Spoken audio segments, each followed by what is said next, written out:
TV 24 news ವಾಹಿನಿಗೆ ಸ್ವಾಗತ. December 13, 14, 15ರಂದು ನಡೆಯಲಿರುವ ಉತ್ತರ ಕನ್ನಡ 25ನೇ ಜಿಲ್ಲಾ ಸಾಹಿತ್ಯ ಸಮ್ಮೇಳನವನ್ನು ದಾಂಡೇಲಿ ನಗರದ ಹಳೆ ನಗರಸಭೆ ಮೈದಾನದಲ್ಲಿ ಆಯೋಜನೆ ಮಾಡುವ ನಿರ್ಧಾರವನ್ನು ದಾಂಡೇಲಿ ತಹಸೀಲ್ದಾರ್ ಶೈಲೇಶ್ ಪಮಾನಂದ, ಹಳಿಯಾಳ್ ತಹಸೀಲ್ದಾರ್ ಸೋಮನಕಟ್ಟೆ ನೇತೃತ್ವದಲ್ಲಿ ತಾಲೂಕು ಆಡಳಿತ ಸೌಧದ ಸಭಾಭವನದಲ್ಲಿ ಬುಧವಾರ ನಡೆದ ಸಭೆಯಲ್ಲಿ ಕೈಗೊಳ್ಳಲಾಗಿದೆ.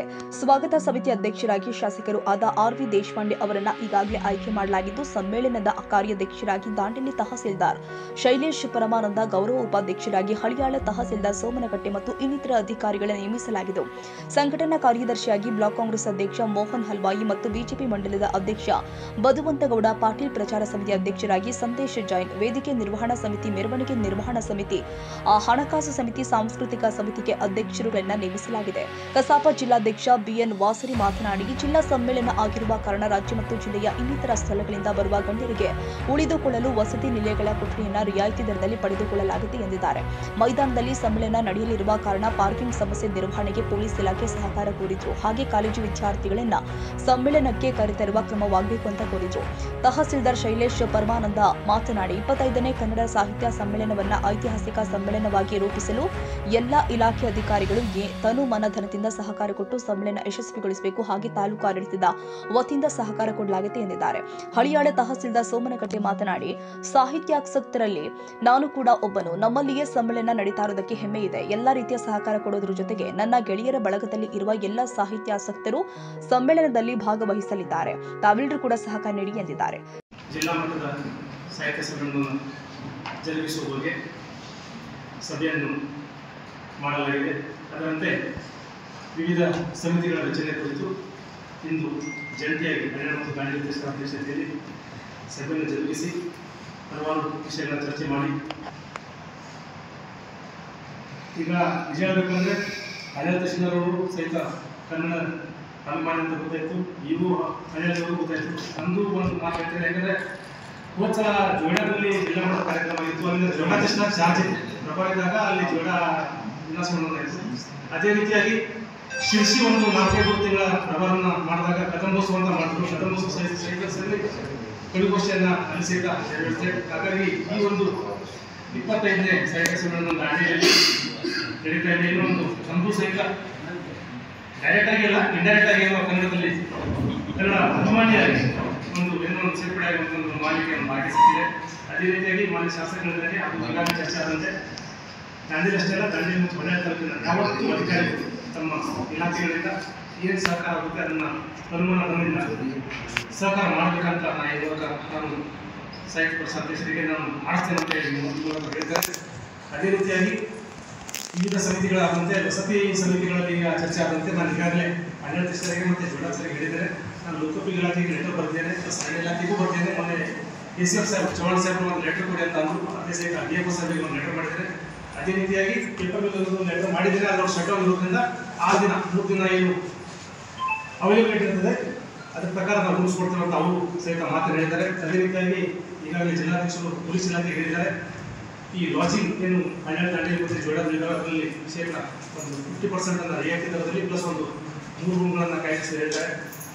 ಅದೇ ರೀತಿಯಾಗಿ ಸನ್ಮಾನ್ಯ ಶಾಸಕರು ಮೀಟಿಂಗ್ ಮಾಡಿದಾಗ ಸನ್ಮಾನ್ಯ ಕನ್ನಡ ಮತ್ತು ಸಂಸ್ಕೃತಿ ಇಲಾಖೆಯ ಸಚಿವರಿಗೆ ಮಾತಾಡಿದರು. ಆ ದಿನ ಅವರು ಸಹಿತ ಒಂದು ಟ್ಯಾಬ್ಲೋಗಳನ್ನು ವಿವಿಧ ಜಿಲ್ಲೆಗಳಿಂದ ಕಲಾತಂಡಗಳನ್ನು ಕಳಿಸ್ತೇನೆ ಅಂತ ಅವರು ಮಾತು ಕೊಟ್ಟಿದ್ದಾರೆ. ಹಾಗಾಗಿ ಸನ್ಮಾನ್ಯ ಕನ್ನಡ ಸಂಸ್ಕೃತಿ ಇಲಾಖೆ ಸಚಿವರು, ಸನ್ಮಾನ್ಯ ಜಿಲ್ಲಾ ಉಸ್ತುವಾರಿ ಸಚಿವರು, ಸನ್ಮಾನ್ಯ ಶಾಸಕರು ಹಾಗೂ ವಿವಿಧ ಜಿಲ್ಲಾ ಮಟ್ಟದ ಅಧಿಕಾರಿಗಳು ಸಹಿತ ಈ ಒಂದು ಕಾರ್ಯಕ್ರಮಕ್ಕೆ ಭಾಗವಹಿಸುವುದರಿಂದ ವಸತಿ ಸ್ವಲ್ಪ ಮುಖ್ಯವಾದ ವಿಷಯವಾಗಿದೆ. ಅದೇ ರೀತಿಯಾಗಿ ಕೇವಲ ಉದ್ಘಾಟನೆ ಮತ್ತು ವಂದನಾರ್ಪಣೆ ಕಾರ್ಯಕ್ರಮಕ್ಕೆ ಮಾತ್ರ ಸೀಮಿತವಾಗದೆ ಕವಿಗೋಷ್ಠಿ ಆಗಲಿ, ಯಾವುದೇ ಕಲಾತಂಡಗಳ ಮೂಲಕ ಶೋಭಾಯಾತ್ರೆ ಆಗಲಿ, ಎಲ್ಲ ಇಲಾಖೆಗಳು, ಸಂಘ ಸಂಸ್ಥೆಯ ಪದಾಧಿಕಾರಿಗಳು ಹಾಗೂ ಸಾರ್ವಜನಿಕರು ಸಹಿತ ಹೆಚ್ಚಿನ ಸಂಖ್ಯೆಯಲ್ಲಿ ಒಂದು ಕಾರ್ಯಕ್ರಮದಲ್ಲಿ ಭಾಗವಹಿಸಿ ಸಹಕರಿಸಿ ಅರ್ಥಪೂರ್ಣವಾಗಿ ಮತ್ತು ಯಶಸ್ವಿಯಾಗಿ ಈ ಕಾರ್ಯಕ್ರಮವನ್ನು ನಮ್ಮ ಹಬ್ಬ ಅಂತಲ್ಲ ಎಲ್ಲರ ಹಬ್ಬ ಅಂತ ತಿಳ್ಕೊಂಡು ಈ ದಾಂಡೇಲಿ ನಗರವನ್ನು ಮತ್ತು ಹಳೆಯ ನಗರವನ್ನು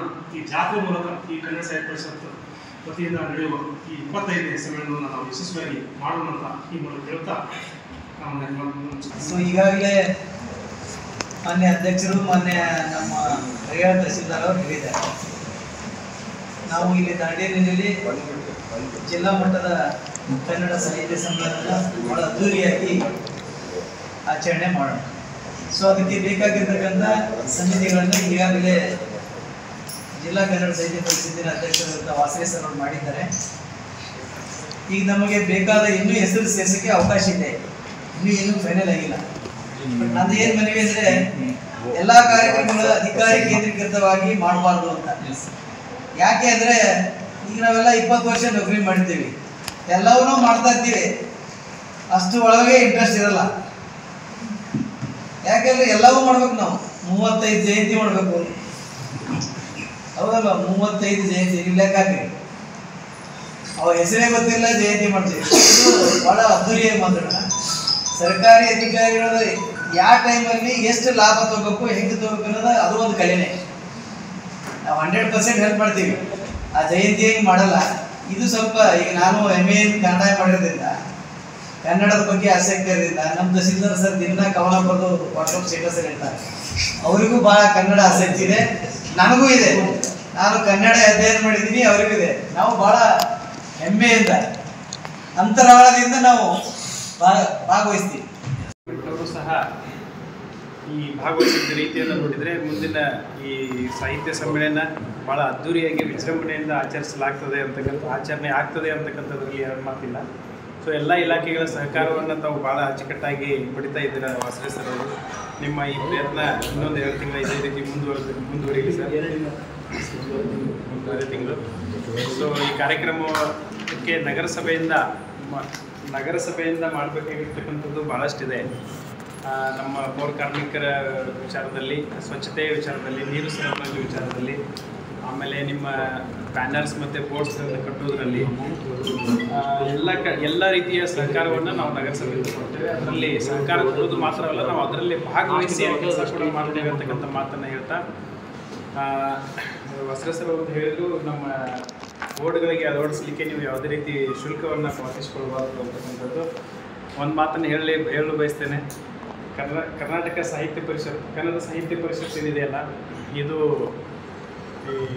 ಸಾರ್ವಜನಿಕರ ಸಂಸ್ಥೆ ಅಲ್ಲ, ಇದು ನಾವು ಕೂಡ ಆ ಸಂಸ್ಥೆಯ ಭಾಗ ಆಗಿರೋದ್ರಿಂದ ಅದು ಪ್ರಶ್ನೆ ಉದ್ಭವಿಸೋದಿಲ್ಲ. ಸರ್ಕಾರಿ ಸಂಸ್ಥೆಗಳು ಕೂಡ ಅದನ್ನು ವಾಸವಿ ಅವರು ಹೇಳಿದ್ದಾರೆ, ಅದನ್ನು ನಾವು ಮಾಡ್ತೇವೆ. ಅದ್ರ ಜೊತೆಗೆ ಮತ್ತು ಮುಂದೆ ಬರುವಾಗ, ಯಾಕಂದರೆ ಫಂಕ್ಷನ್ಸ್ ನೆಕ್ಸ್ಟ್ ಮಂತ್ ಇದೆ, ಮತ್ತೇನು ಅಷ್ಟು ಏನು ನಮ್ಮ ಕಡೆಯಿಂದ ಇದೆ ನಾವು ಮಾಡ್ತೇವೆ. ನಮ್ಮ ತಹಸೀಲ್ದಾರ್ ಹಳ್ಳಿಯಾರ ಅವರು ಹೇಳಿದ್ರು ಸ್ವಚ್ಛತೆ ಬಗ್ಗೆ. ಇಲ್ಲ ಹಂಗಿಲ್ಲ, ಅದು ಏನಿದೆ ಅದು ಫ್ಯಾಕ್ಟ್ರಿ. ನಾವು ಸಾಹಿತ್ಯ ಪ್ರೋಗ್ರಾಮ್ನಲ್ಲಿ ನಾವು ಅದಕ್ಕೆ ಜನರಿಗೆ ಅರಿವು ಮೂಡಿಸ್ತೀವಿ. ಪ್ಲಸ್ ನಮ್ಮ ಜನರು ಎಲ್ಲರೂ ನಮ್ಮ ತಹಸೀಲ್ದಾರ್ ಅವರು ಹೇಳಿದ ಪ್ರಕಾರ ನಾವು ನಾಡಿಗೆ ಮತ್ತೊಂದು ಸ್ವಚ್ಛ ಮಾಡೋಣ ಅಂತ ಹೇಳಿ ಮಾತಾಡಲಿಕ್ಕೆ ಅವಕಾಶ ಕೊಟ್ಟಿದ್ದಾರೆ. ದಾಂಡೇಲಿ ನಗರಸಭೆಯ ಅಧ್ಯಕ್ಷ ಅಶ್ಫಾಕ್ ಶೇಖ್, ದಾಂಡೇಲಿ ತಾಲೂಕು ಪಂಚಾಯತ್ ಕಾರ್ಯನಿರ್ವಹಣಾಧಿಕಾರಿ ಟಿಸಿ ಹಾಮಮನಿ, ವಿಲಾಸ ಪ್ರಸನ್ನ, ಕ್ಷೇತ್ರದ ಶಿಕ್ಷಣಾಧಿಕಾರಿ ಪ್ರಮೋದ್ ಮಹಾಲೆ, ಪೌರಾಯುಕ್ತ ವಿವೇಕ್ ಬನ್ನೆ, ಎಸ್ಸಿಎಫ್ ಸಂತೋಷ್ ಚೌಹಾಣ್ ಮಾತನಾಡಿ ಸಮ್ಮೇಳನ ಯಶಸ್ವಿಗೊಳಿಸಲು ಎಲ್ಲಾ ರೀತಿಯ ಸಹಕಾರ ಕೊಡುವುದಾಗಿ ಹೇಳಿದ್ದಾರೆ. ಸಭೆಯಲ್ಲಿ ಸಹಾಯಕ ಕೃಷಿ ನಿರ್ದೇಶಕರು ಆದ ಪಿಐ ಮಾನೆ, ಹೆಸ್ಕಾಂ ಕಾರ್ಯನಿರ್ವಾಹಕ ಅಭಿಯಂತರ ದೀಪಕ್ ನಾಯಕ್, ಪಿಎಸ್ಐಗಳು ಆದ Ameen Saab Addar, Jagadish Nayak, CRP Lalita, paper mill ಸಾರ್ವಜನಿಕ ಸಂಪರ್ಕ ಅಧಿಕಾರಿ ರಾಜೇಶ್ ತಿವಾರಿ, ಕೀರ್ತಿ ಗಾವಂಕರ್, ಅನಿಲ್ ದಂಡಗಲ್, ಅನಿಲ್ ನಾಯಕರ್, ಟಿಎಸ್ ಬಾಲಮಣಿ, ಶ್ರೀಮಂತ್ ಮಧರಿ, ಫಿರೋಜ್ ಪಿರಜಾದೆ, ರವಿ ಸುತಾರ್, ರೇಣುಕಾ ಬಂದಂ, ಭಾಗ್ಯಶ್ರೀ ಮನೋರ್ ಮೊದಲಾದವರು ಉಪಸ್ಥಿತರಿದ್ದರು.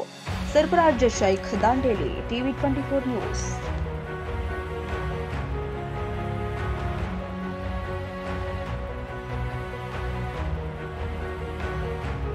ಕನ್ನಡಿಗರ ಮೆಚ್ಚಿನ ನಿಮ್ಮ ಟಿವಿ 24 ಕನ್ನಡ ನ್ಯೂಸ್ ವಾಹಿನಿ ಇದೀಗ ಟಿವಿಯಲ್ಲಿ ಲಭ್ಯ.